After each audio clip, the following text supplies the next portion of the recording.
Tindakan Indonesia nak haramkan iPhone 16 tu satu tindakan yang bijak. Yang mana tindakan ni mungkin Malaysia tak akan mampu nak buat. Mungkin kita ingin jadi tetangga yang baik, kita ingin jadi mitra yang baik. We want to be your friend, we want to be your partner, but we will not be your pion. Kita tidak akan menjadi kacung kalian.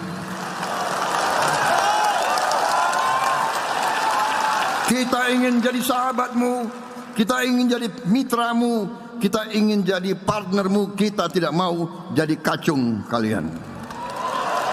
Even when you feel low, you can still go. Even when you feel slow, you can still go. Even when there's no hope, you can still go. I never answer to no, man, I still go. Go, go, go, go, go, go, go, go, go, go, go, go, yo, go, go, go. Hustle hard, hustle every single day. I'll be making moves till I'm buried in my grave. To the system, I don't wanna be a slave. I've been doing shit my way, or the highway. And in the driveway is a nice range. Cause I grind through the climb, I invite pain. You'll never hear me, bitch, nah, I don't complain. Just gotta flip the switch and you can go and obtain anything you want, anything you need. Pastinya teman-teman tahu ya kenapa iPhone 16 ini sekarang ini dilarang di Indonesia ya. Pertama ya, kalau kita baca di sini, Apple ini masih ada utang investasi dengan kita ya, sekitar 300 miliar lebih ya, dari janji mereka yang akan investasi sebesar 1,7 triliun ya. Tetapi baru dibayar 1,4 triliun ya, jadi masih ada kurangnya. Dan kedua, mereka sampai saat ini belum melengkapi syarat yang kita ajukan ya. 40% dari TKDN ya, tingkat komponen dalam negeri ya, mereka belum melengkapi. Dan Apple setuju guys membangun pabrik di Indonesia, tapi dengan syarat yang sangat-sangat nggak masuk akal ya kalau menurut saya. Mereka tidak akan membayar pajak selama 50 tahun. Ini kan hebat banget ya, suka-sukanya. Makanya pemerintah kita dengan tegas menolak ya, sangat-sangat menolak syarat yang diajukan oleh Apple itu. Lagian saya setuju apa yang dilakukan pemerintah kita ini. Ini kan demi harga diri kita, harga diri bangsa kita. Seperti yang dikatakan Pak Prabowo tadi di video awal. Kita ini bukan lagi bangsa yang disuruh-suruh, bukan lagi bangsa pion yang nurut ke sana ke sini kan gitu.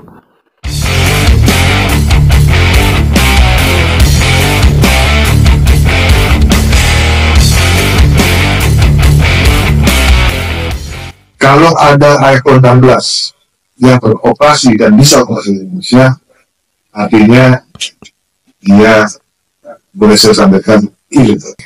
3 tempat yang bisa melakukan ini kita, Bea Cukai sama Kominfo. Nggak salah saya. Kalau Kominfo yang saya tahu itu untuk menservis akses para diplomat dan pasok untuk pendidikan diplomat. Nah yang dua ini, jadi teman-teman media, kalau ada iPhone 16 yang beroperasi dan bisa operasi di Indonesia, artinya dia boleh saya sampaikan ilegal. Laporkan kepada kami, karena kami belum mengeluarkannya, ya, belum mengeluarkan izin. Nah yang tadi disampaikan bahwa mereka masih harus merealisasikan komitmen yang mereka sudah sepakati terkait dengan iPhone 16 series, dan kami tambahkan lagi yakni produk dari Google Pixel. Sepanjang produk tersebut belum memiliki sertifikat TKDN, maka tidak boleh diperjualbelikan di Indonesia. Mereka boleh masuk lewat mekanisme barang bawaan penumpang dan barang kiriman. Satu penumpang maksimal 2 dalam 1 tahun. Satu orang penumpang itu kalau berkali-kali dalam setahun itu bawa alat elektronik itu tidak boleh. Yang kedua, tidak boleh diperjualbelikan di Indonesia. Nah, kenapa kami mendorong ada kebijakan TKDN dan aturan seperti itu? Itu supaya ada keadilan bagi semua investor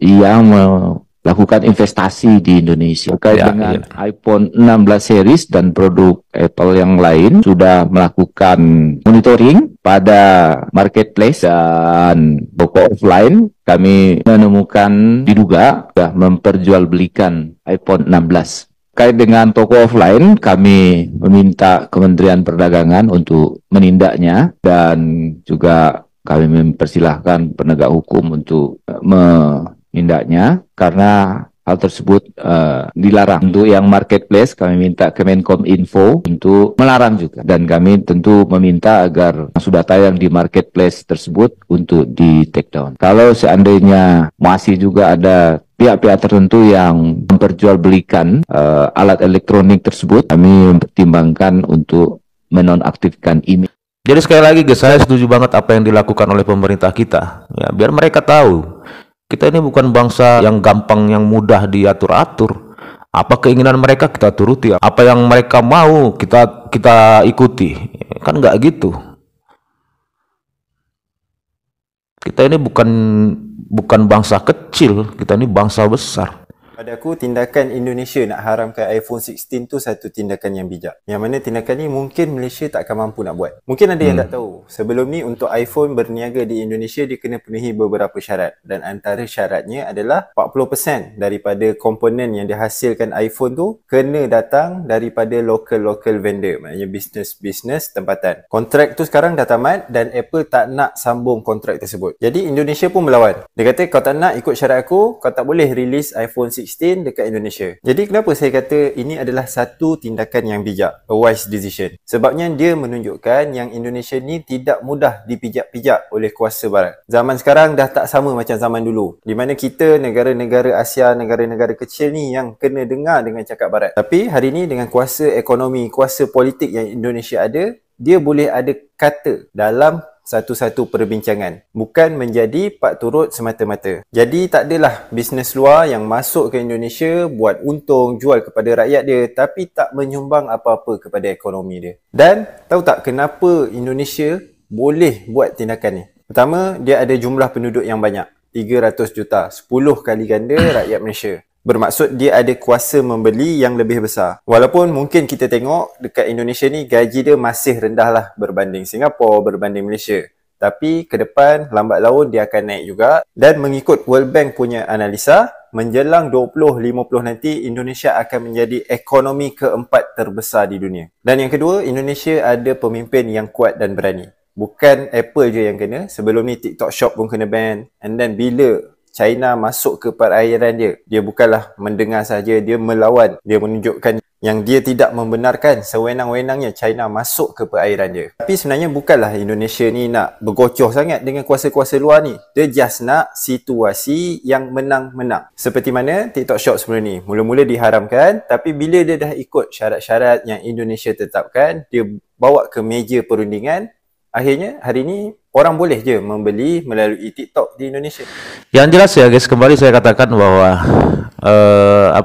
kalau ada orang-orang Malaysia yang masih meremehkan kita, ya, menganggap kita ini miskin lah, inilah itulah, itu ketawai aja, ya, ketawai aja. Mereka itu hanya gembar-gembor untuk menghilangkan ketidakmampuan mereka, ya biasa. Barat kata tong kosong bunyi nyaring, ya kan. Makanya kalau masih saja mereka ngeremehin kita lah, ini itu ketawai saja, ya, anggap itu udah lucon.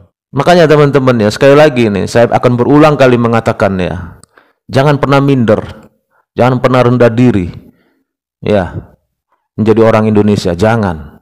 Indonesia ini hebat, Indonesia ini besar, Indonesia ini kuat, ya. Jangan pernah minder, jangan pernah bangga jadi orang Indonesia.